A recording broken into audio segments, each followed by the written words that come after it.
Great, Tudor. Then I want to give you the floor to ask one of our last questions for this session today, pointed to any of the presenters before you. Okay, thank you, Christina. What come to my mind now, because we heard a lot of interesting things, but a little bit as an umbrella question, if you want. Now we had the COP, and while okay, looking forward to the final results, you know that we had this pledge for doubling energy efficiency by 2030, improvements and tripling the renewables. Now I would have the question: how do you think, to my colleague panelist, what would be your steps now? Because we had over 120 countries signing this pledge, so it's a best endeavor from all of us. Commitment is not a binding one, but it's really based on understanding and on the fact that we are committed to make these things happening. So what will be your actions? In what sectors you'll start to do, and how do you see the perspective to promote and to get to these levels of improvements of energy efficiency in your country, in your region? How do you envisage the next steps on this? Thank you, Tudor. And perhaps we'll start with Alexandra. Yes. Here in Brazil, regarding this target of doubling energy efficiency, we are focusing on two main sectors, the building sector and the industry sector.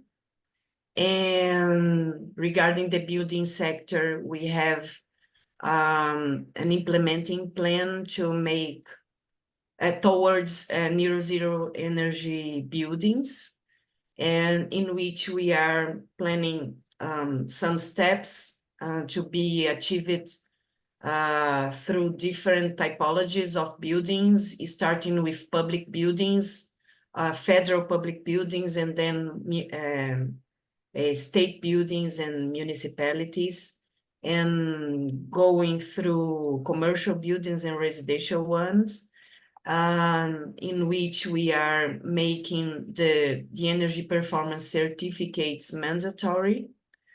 And the buildings through these different typologies and levels will have to first achieve the level C of the label, then the level B, level A, until the condition of achieving this zero energy building approach. And regarding the industry sector, we are implementing two big energy efficiency programs. One is called Alliance Program for energy intensive industries, in which we provide technical assistance and financial instruments to make to support the industry to improve their conditions of energy efficiency. And we also have a very similar program for small and medium companies called Potencialize. And with these two programs, we intend to improve some measures, very concrete measures for the industry. And I believe with these two sectors, I think these are the main actions that we are taking right now, foreseeing this target of doubling energy efficiency. I think Wonderful. Thank you so much. And now I'll turn to Zulfikar, and in 1 minute or less, please. What are some of the key measures that you're looking at with regards to doubling? Yeah, it's very difficult questions, but I think from our organization is, at least we are currently working towards a more regional standards. We had from air conditioner and also lighting, but there are many appliances out there such as refrigerator, chiller, and not mentioning the industry applications, industry equipments that we need to have like proper standard. And I think compared to other countries, Southeast Asia's, our energy efficiency in industries relatively low. So that's maybe one of the key measures that we can do from our side. The second, of course, on the knowledge sharing and public awareness. So I think a lot of capacity building, a lot of events that are geared towards public populace are something that we would like to push again to answer the previous question for the next 12 and 20 months, 24 months. Thank you.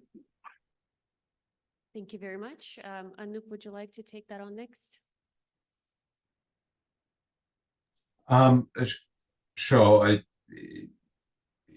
So I can't speak too much to the energy efficiency part of it. I'm aware that the Australian government has signed up to both the doubling of energy efficiency by 2030 and also tripling of renewable energy generation.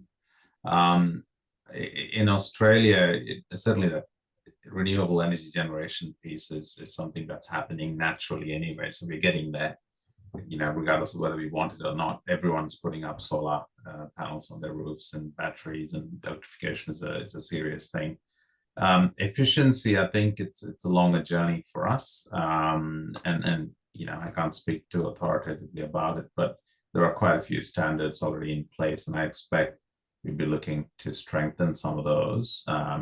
You know, whether it's sort of the, you know, the housing efficiency piece and or white goods and all of that to hit that target. But I'm aware we've signed up to it, so hopefully that means that we will take action.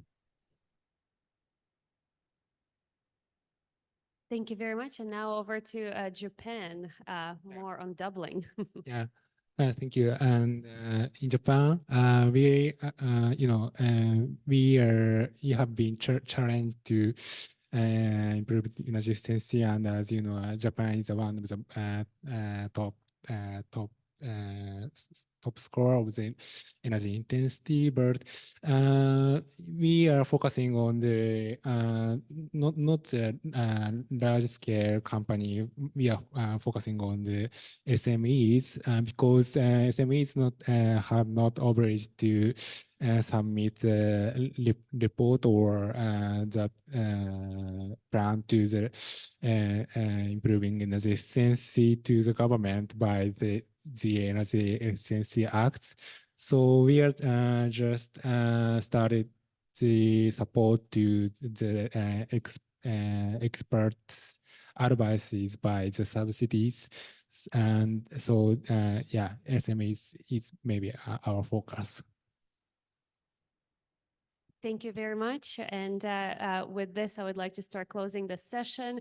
Clearly, this first session has demonstrated that governments have a number of tools at their disposal to really support the doubling of energy efficiency, but also tripling of renewables. So we covered regulation, incentive, information in the various contexts. Now I'd like to ask us to put our hands together for the panelists online. Many thanks. Please join me in the round of applause for everyone. Thank you very much for participating in panel 1.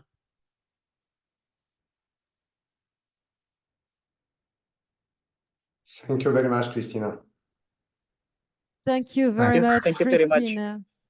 Thank Have a you nice for day, all everyone. and Thank excellent you. speakers.